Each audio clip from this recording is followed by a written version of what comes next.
Hello there guys, in this video I will show you how to fix can't install WhatsApp error on Google Play Store.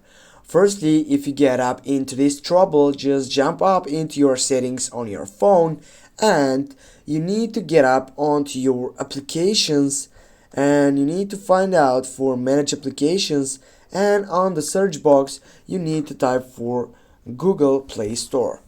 Click on that selection and now you need to go down for clear data, the third selection, and then you need to select for clear cache.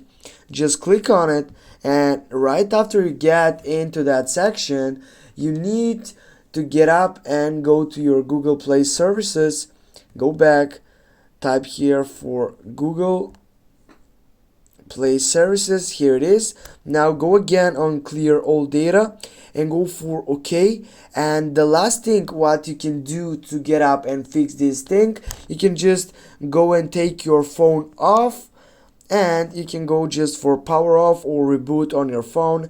And that's it guys, thanks for watching. Don't forget to hit that like and share the video. See you soon guys.